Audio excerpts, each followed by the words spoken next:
I can feel it in the water. I can feel it in the earth. I can smell it in the air. We shall meet again in the Feywild.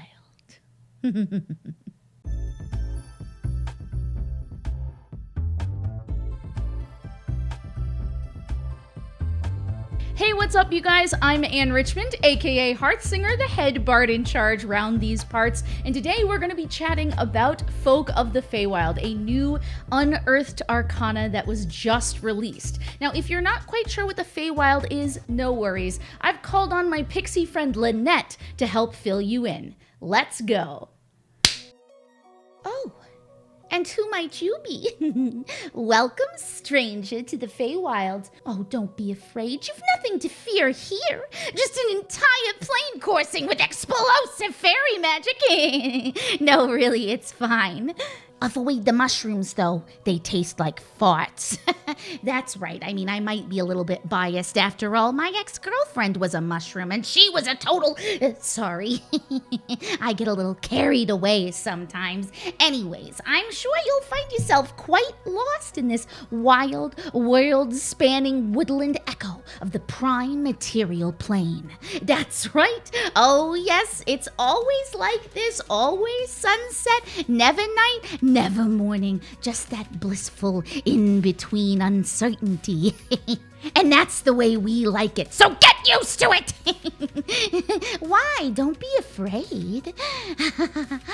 Now, I should warn you, you're going to find the passage of time here a little bit strange. You'll find our people a little bit chaotic, self-serving, tricksome, so I guess there's that to look forward to. After all, you've met me, and you totally love me, right? Lynette, are you done yet? Oh, I think Anne's coming back. Quick, before she gets here, one more thing. Have you ever imagined cutting out your own tongue? I have quite a few times since we started talking. Stick it out, let me see it. Lynette! all right, I'm going. Whew, sorry I left you alone so long with her. She can be a little bit of a handful. Lynette, what? Come on, give me the crown. Let me just wear it for the rest of the video. Thanks, doll. Anyways...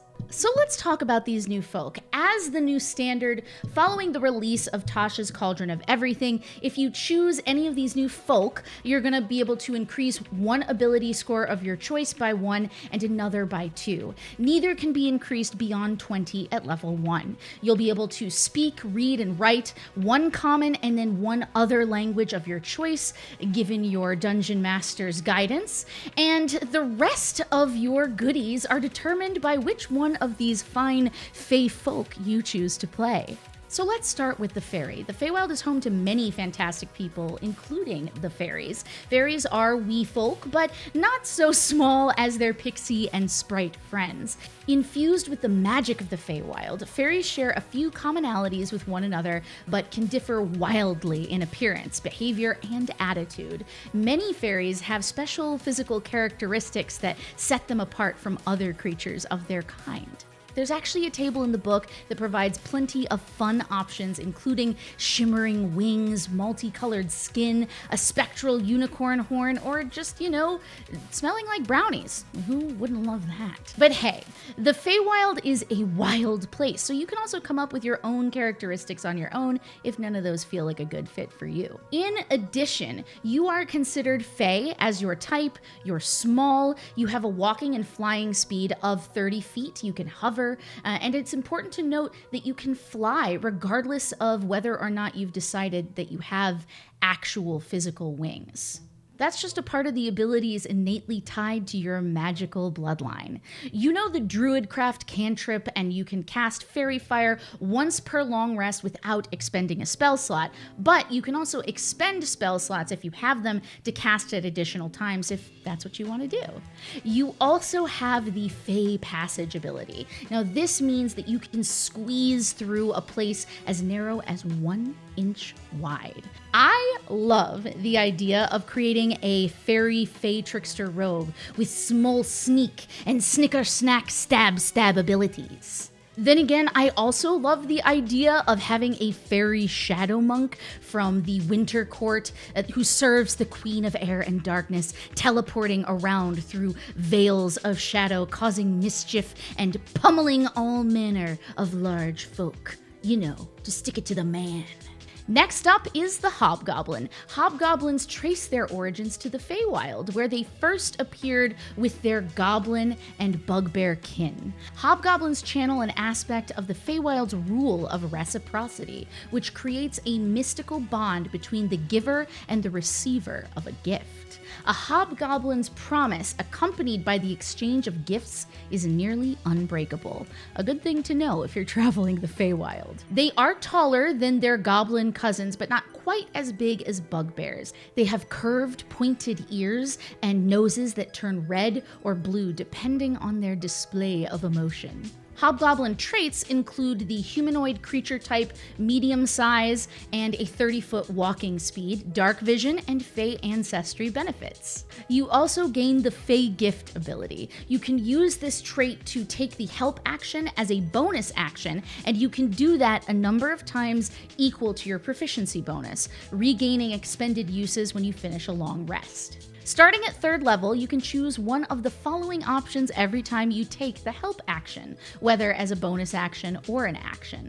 With Hospitality, you and the target of your help action each gain a number of temporary hit points equal to 1d6 plus your proficiency bonus. With Passage, you and the target of your help action each increase your walking speed by 10 feet until the start of your next turn for speedy times. And with Spite, until the start of your next turn, the first time you or the target of your help action hits a creature with an attack roll, that creature has disadvantage on the next attack roll that it makes within the next minute. And lastly, my favorite one, Fortune from the Many. If you miss with an attack roll or fail an ability check or a saving throw, you can draw on the bonds of reciprocity to gain a bonus to that roll equal to the number of allies you can see within 30 feet of you, to a maximum of 5. Let's not get crazy here, but still, that's pretty insane. You can use this trait a number of times equal to your proficiency bonus, and you regain those expended uses when you finish a long rest. In short, if the dice gods often betray you, can I offer you the cunning choice of a hobgoblin? Now, on to another thrilling choice of bird folk. When being an eagle person or a raven person won't suffice, try Owlfolk. A distant kin of giant owls, Owlfolk come in many shapes and sizes, from petite and fluffy to wide-winged and majestic. Owlfolk have arms and legs like other humanoids, as well as wings that extend from their back and shoulders. Warning, I do get a kind of weird body horror vibe from that, so I tried not to think about it too much, or simply just imagine little feather fingers on the ends of the wings. But, like, you do you, wizards. You do you. Now, because of their ancestral tie to the Feywild, Owlfolk can innately see the magical weave of their surroundings. Like real owls, Owlfolk are graced with feathers that allow them to fly silently, making it very easy for them to sneak up on you in the library or, stab you to death quietly in an alley. No, you already made an Owlfolk rogue. You did, not me. I did, I made it.